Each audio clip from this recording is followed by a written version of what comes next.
Hi guys, Chris at the Ultimate Recycler.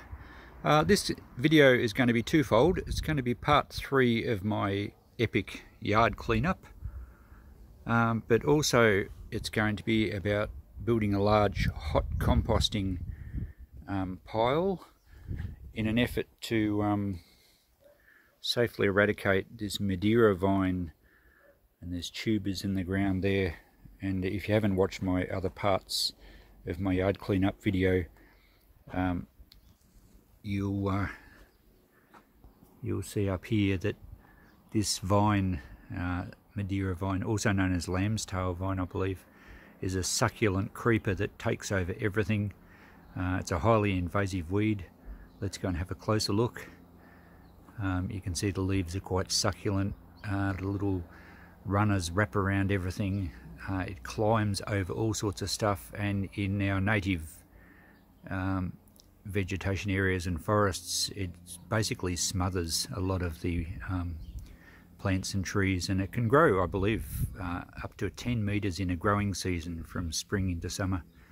And it drops aerial tubers on the ground, and it can seed as well. Birds can carry the seeds.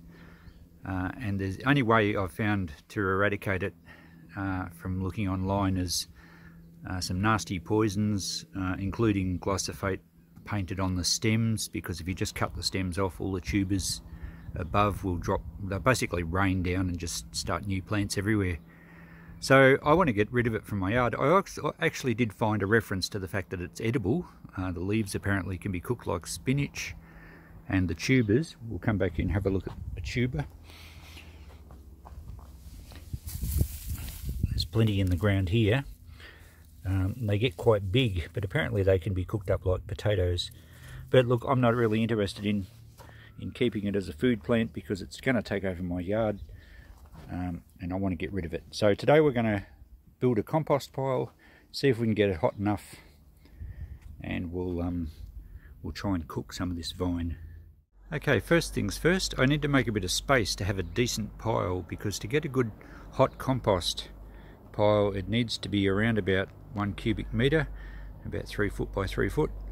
So all this stuff in this part of the yard will just have to be relocated for now. I was trying not to just move stuff around the yard. I wanted to process as I go, but I do need an expanse to have a pile with enough room to turn it over to keep oxygen in, to keep it hot. So I'll get to moving some stuff and then we'll set up an area. So I've been fairly productive today. It's actually a nice day. It's overcast and not too hot. I've levelled out an area here which should give me enough space to have a large enough compost pile and then be able to turn it over. I've left this little section here because there is actually more tubers of that Madeira vine in there, and I don't really want to spread them around unnecessarily. So we'll start building the pile. I'm just digging some of the tubers out from this vine, and I had a bit of a clunk with a shovel, and I've already found one little old chemist bottle in this area. So I thought I'd show you what this one is. It's broken, but it's a good age. So let's have a look. Beautiful. That's it's a shame it's broken. That's a nice early local marble bottle. It's obviously missing the bottom and the top, but I know that symbol. That's AIB, which was Elf I Bow, and it's was a local manufacturer here around about 1900 through to 1920. But this is the earlier one, so that's a great little find, in that there's some very old stuff on the ground here. So in another part of this yard cleanup series, we'll certainly do some digs and see if we can find some good stuff complete. So I'm nearly ready to start building my compost pile. I'm just digging some more of these Madeira vine tubers out of the ground.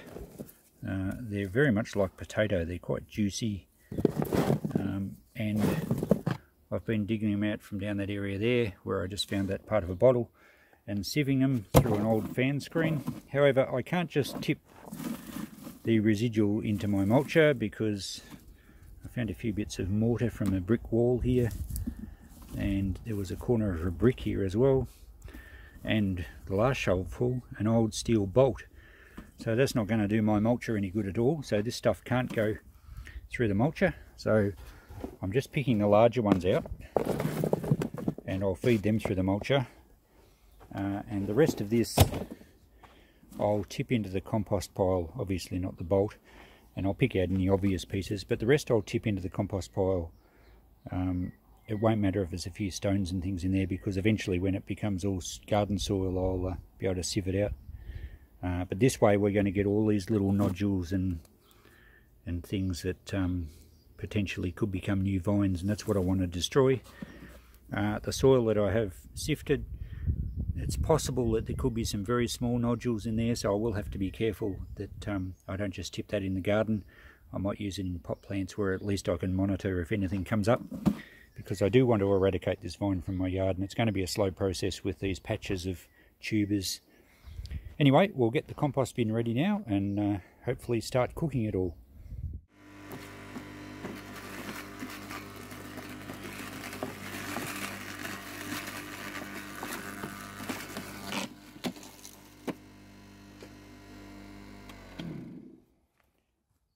So there's all those tubers mulched up, and a bit of the vine I put through as well. It takes a while to do, but it's the best way to get it to heat up well in the compost bin. If I leave the big tubers there, they may not get hot enough to kill. Now I'm going to start with the base of the compost pile with some shredded cardboard. I just put through some boxes, I cut them into strips and I put them through an office shredder. It was an 8-sheet shredder, so it does handle the cardboard as long as they're in small enough pieces. So that'll be a good base of carbon for the compost pile. My theory is that it will provide a sort of a good base for oxygen and hopefully help the pile to heat up. The next step is to water it down. We want to keep the whole pile damp, not too wet but not too dry either. So for the bacteria to do their thing and heat it all up and break the components down, we do need to keep it moist. So I'm also going to add some shredded paper, a little bit more carbon on the bottom layer. I won't add too much of this because it tends to clump together if it gets wet and it's too thick, and we don't want it to clump because then you don't get airflow. So we'll put a little bit of moisture on that as well, and then it's time for some greens. So we'll start with some grass clippings. I've got lots of them. We mowed our lawns at home yesterday.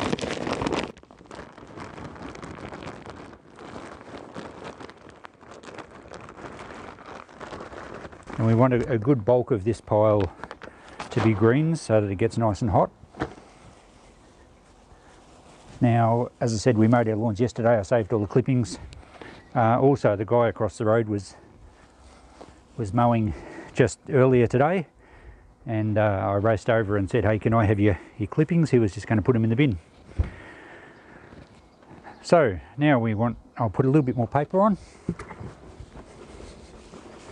So we really need to build this up in layers to a decent size because we need that critical mass for the heat to happen.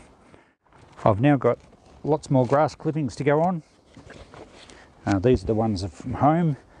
And they've been sitting in this barrel overnight and they've actually got quite hot. I don't know if you can see they're almost too hot to hold just overnight. So grass clippings will heat up on their own without the carbon. It's just that, particularly when they're in a barrel, they will go anaerobic because they use up all the oxygen very quickly, and you can see it starts to go a bit slimy. Look at the steam coming off. I'm not sure if you can see that,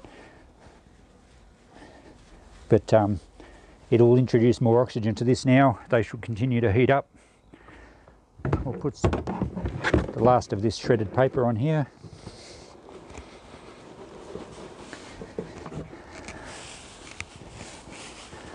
Now the grass clippings were quite damp, but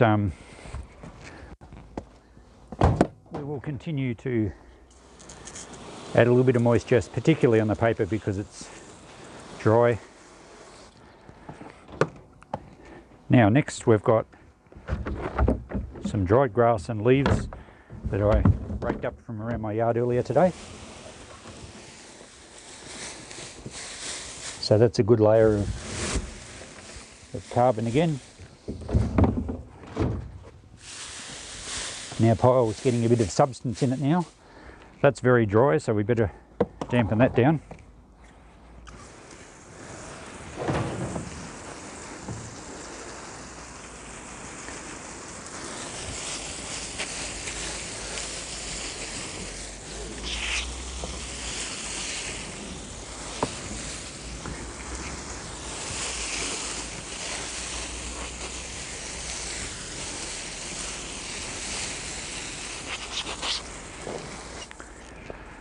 Okay, next we have some weeds that I weeded out of the yard, and I just ran the lawnmower over them, so they're not technically grass clippings, they're just weeds mulched by a mower, which is kind of a cheat's way of mulching, but it's nice and quick. And what we're going to add now is the mulched Madeira vine, because I want that in the middle of the pile to get as hot as possible and make sure all the tubers and the possible growing points are dead, well and truly cooked. Alright, we better add a little bit more carbon.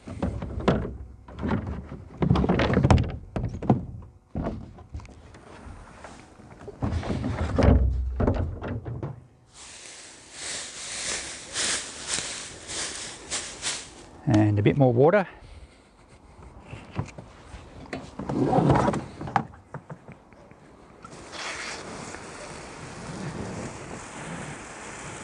So our pile is starting to take shape now, it's getting a bit of size to it.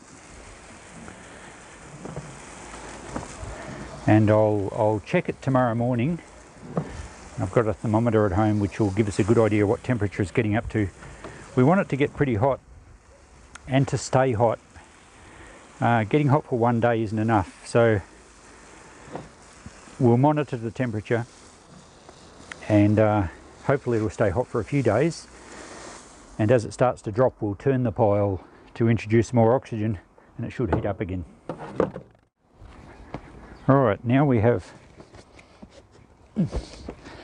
some more grass clippings, and these ones are from yesterday as well, and they've started to heat up in this tub.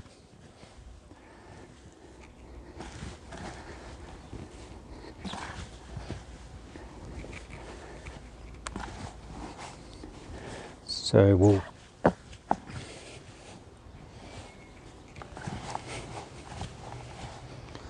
that'll probably do for that lot now. Now at this stage I'm also going to add the screenings from when I was sieving the Madeira tubers, because there are lots of little tubers in there and there's bits of concrete and stuff, so that's why I couldn't put that through the mulcher, as I mentioned earlier. So any little stones will sieve out down the track, but we want these to get as hot as possible so that nothing can grow.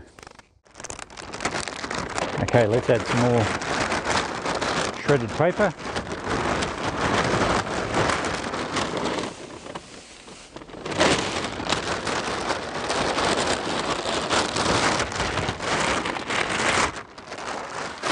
Sorry about the noisy bag, it tends to, the microphone tends to pick that noise up better than anything.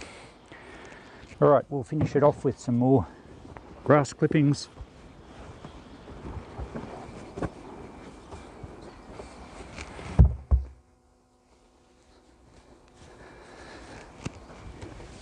Okay, I think our pile is pretty much big enough.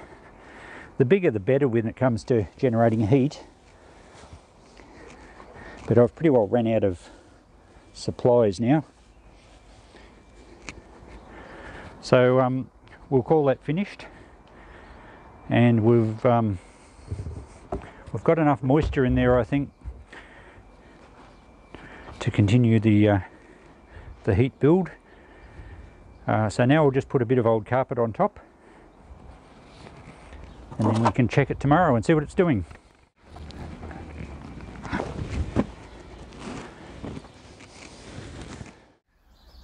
Alright, the first morning after constructing the compost pile, it's shrunk down quite a lot.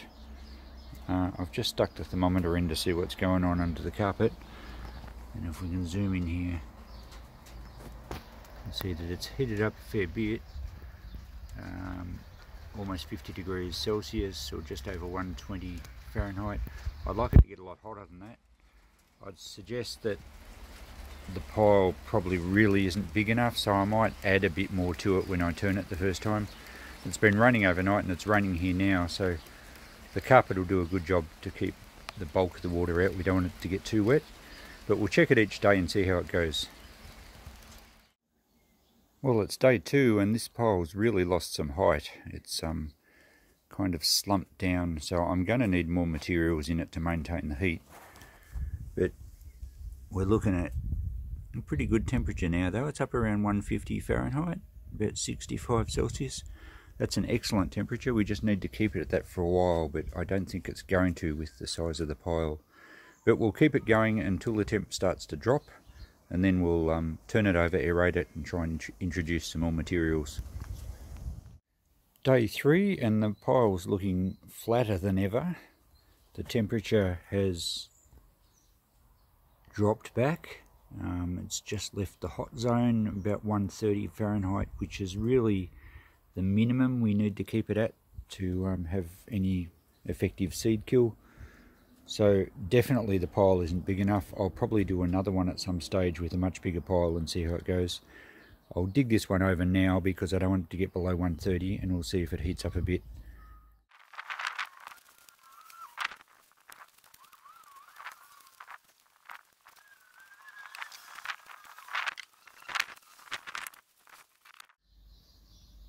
Okay, what you're looking at now is a composting fail. It's quite simply the pile wasn't big enough. It heated up, as you saw, really well the first day. Held its heat for a day or so, cooled down a bit, but it slumped and shrunk because when it was constructed there was a lot of air in it, which helped it heat up. But the critical mass just simply wasn't big enough.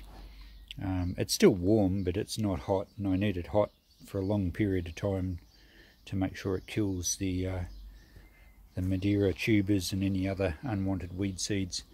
So we'll do this again sometime, but the good thing is here we've learnt something, and that's the best thing about fails, is you've got to take something from them. So next time we'll build an extra large pile, and I might try and mulch up some more carbon too. I'll get some pea straw or something like that to give it a bit more bulk. So we'll do this another time, so stay tuned, and we'll continue with the yard clean regardless of this. I'll probably shovel this up and put it in another compost bin just to slowly compost, but I'll just have to be careful none of those tubers shoot. Okay, bye for now.